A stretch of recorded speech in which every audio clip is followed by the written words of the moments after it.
Hello everyone. So today we start our BCom 6 SEM paper, that is our optional paper, banking and insurance. ठीक, mostly students have adopted this paper. Mostly बच्चे आपके ये banking insurance आपका ये paper जो है अच्छा है, इसको अडॉप्ट करते हैं. चॉइसेस है, जैसे मैंने आपको बताया था सिलेबस में फर्स्ट डे आपको मेंशन कर दिया था कि कौन कौन से आपके सब्जेक्ट हैं. आप चूज़ कर सकते हैं जो भी आप चूज़ करना चाहें, राइट. तो बैंकिंग एंड इंश्योरेंस पढ़ाने से पहले हम जो है बैंकिंग की थोड़ी हिस्ट्री देखेंगे कि बैंकिंग में किस फेज़ में किस टाइम में क्या क्या आपके चेंजेस आए, कब कब कैसे कैसे हमारी बैंकिंग डेवलप हुई, राइट. तो first phase of this banking is, जब इसका फर्स्ट फेज़ आया, प्रथम अवस्था हमारी बैंकिंग की आई 1806 तक का इसमें आपका मेंशन है. तो हमें पता है कि भारत में जब अंग्रेज़ों का टाइम था उससे पहले मुस्लिम्स का जो शासन चलता था, तो यहाँ अधिकतर जो काम करते थे वो हमारे क्या कौन थे, उस एरा में काम करने वाले हमारे मोस्टली महाजन साहूकार वगैरह हुआ करते थे, राइट. तो महाजन साहूकार हमें लैंडिंग का काम ये करते थे, लेकिन उस समय बहुत ज़्यादा बैंकिंग हमारी डेवलप नहीं हुई थी. फिर 17वीं सेंचुरी से 17वीं शताब्दी से जो है हमारे ब्रिटिश शासन स्टार्ट हुआ. अब वो एम्पायर उन्होंने स्टार्ट करा, तो इसमें महाजन और साहूकार को प्रॉब्लम आई क्योंकि वो अंग्रेजी भाषा के बहुत जानकार नहीं थे, राइट. तो उस कंडीशन में फिर इन्होंने क्या किया, आपके जो ब्रिटिश थे हमारे, तो मतलब उन्होंने ब्रिटिश लोगों ने किया कि बैंकिंग प्रणाली को विकसित करने के लिए इन्होंने, क्योंकि महाजन और साहूकार हमने भी बात करी, जो हमारे महाजन और साहूकार थे वो इंग्लिश लैंग्वेज से बहुत ज़्यादा अवेयर नहीं थे, तो वो उस अकॉर्डिंग काम डीलिंग नहीं कर पाए. तो इस कंटेंस में हमारी ब्रिटिश एम्पायर ने 18वीं सेंचुरी में 18वीं सदी में क्या करा कि ईस्ट इंडिया कंपनी जो थी, ईस्ट इंडिया कंपनी को मुंबई और कोलकाता में कुछ उन्होंने वहाँ ईस्ट इंडिया कंपनी के थ्रू मुंबई और कोलकाता में इन दोनों जगहों में एजेंसी गृहों की स्थापना करी, राइट. तो एजेंसी हाउसेस जो हमारे होते हैं उनको इस्टेब्लिश किया गया, और इनको फाइनेंस का काम भी जो थे वो ब्रिटिश के द्वारा ईस्ट इंडिया कंपनी के द्वारा किया गया, राइट. ईस्ट इंडिया कंपनी से किया. तो इन मोस्टली इन एजेंसीज हाउसेस का जो मेन फंक्शन होता था वो ये होता था, एक्सेप्टेड डिपॉजिट्स, जनता से जमा स्वीकार करना, टू प्रोवाइड लोन, ऋण देना, इशू ऑफ करेंसीज, क्योंकि उस समय के हमारा सेंट्रल बैंक तो था नहीं. तो ये फर्स्ट फेज था हमारा बच्चों, जो कि हमारा बैंकिंग के उसमें जिसने काम करा, राइट. तो इसके काम करने की बदौलत एक मेन इसमें चेंजेस ये आए कि ब्रिटिश बैंकिंग काल में ही आपके भारत का प्रथम बैंक जो अलेक्जेंडर एंड कंपनी द्वारा फॉरेन कैपिटल के सहयोग से ही बनाया गया, that is our bank of Hindustan. It should be must point should be noted, right students, कि हमारा जो पहला बैंक बना वो बना बैंक ऑफ हिंदुस्तान 1770 में, राइट. 1770 में बैंक ऑफ हिंदुस्तान की स्थापना हुई और कोलकाता में इसे स्थापित किया गया, और इसने काम किया, लेकिन बहुत ज़्यादा जो है सक्सेस इस बैंक को भी नहीं मिली. तो 1806 के मई तक जो अगर हम बात करें तो बैंकिंग का बहुत ज़्यादा जो है आपका टाइम नहीं था, बहुत ज़्यादा सक्सेस वाली बात नहीं थी. That is first phase. ये मैंने अभी आपको पहले फेज़ की बात बताई, राइट स्टूडेंट्स. देन दूसरा आता है बेटा हमारा, दिस इज सेकेंड स्टेज, दूसरी अवस्था, कि इसमें 1813 में ईस्ट इंडिया कंपनी ने इन 1813 जो ईस्ट इंडिया कंपनी थी उसने उसके जब अपने वाणिज्यिक अधिकार समाप्त हो गए तो उन्होंने एजेंसी गृहों का भी, एजेंसी हाउसेस भी धीरे धीरे कम होने लग गए. तो इसके बाद इन्होंने अपने प्राइवेट जो शेयर होल्डर्स थे उन्होंने क्या करा, प्राइवेट शेयर होल्डर्स ने बैंक्स की, अलग अलग बैंक्स की स्थापना करी. जैसे 2 जून 1806 में बैंक ऑफ कोलकाता की स्थापना हुई. बाद में इस बैंक का नाम बदला गया 2 जनवरी 1809 में, 1809 में इसे बैंक ऑफ बंगाल का नाम दिया गया, बैंक ऑफ बंगाल कर दिया गया, राइट.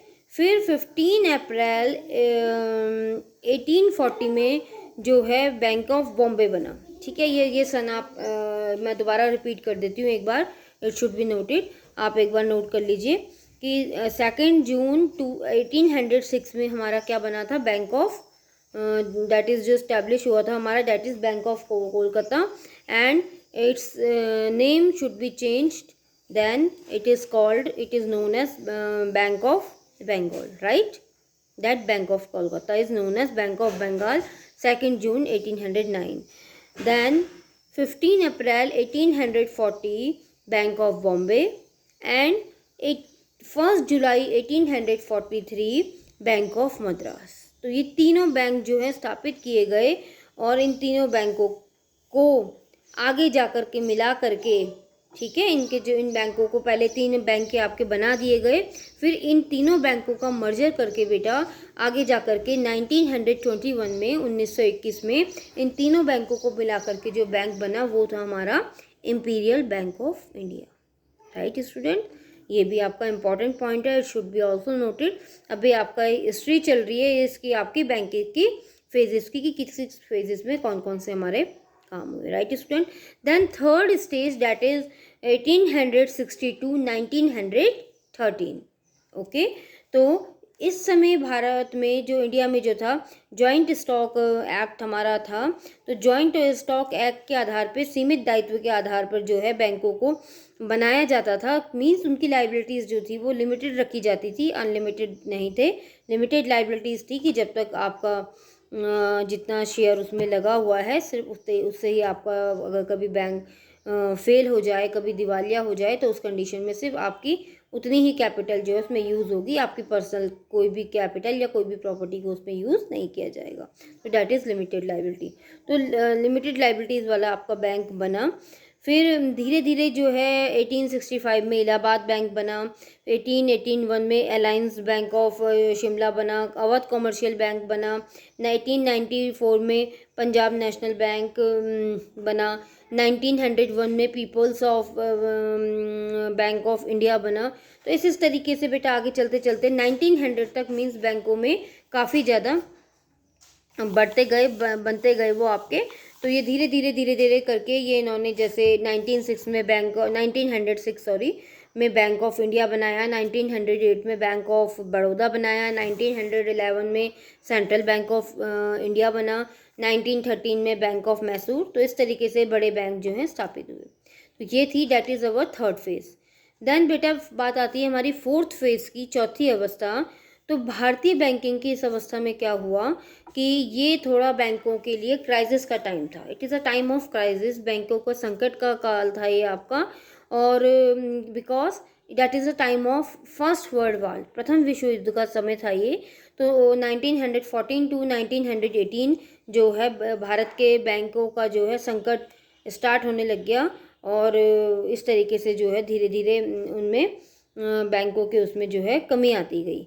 तो एक टाइम बाद ऐसा वो हुआ, जैसे हमने पहले ही बोल दिया था कि 1921 में तीनों प्रेसिडेंसी बैंक जो हमारे bank of Bengal, bank of Bombay and bank of Madras थे, इन तीनों को मिलाकर के इम्पीरियल बैंक बनाया गया, और बाद में इसका राष्ट्रीयकरण करके, नेशनलाइजेशन करके, मीन्स इसे गवर्नमेंट अंडरटेकिंग लेकर के राष्ट्रीय नेशनलाइजेशन करके 1955 में हमारा SBI बना, state bank of, that is state bank of India. Right, ये भी आपका इंपॉर्टेंट पॉइंट है, it should be also noted कि 1921 में जब आपके प्रेसिडेंसी बैंक बने, दैन 1955 में आफ्टर नेशनलाइजेशन हमारे आपके ये वाला बैंक बना, that is state bank of India.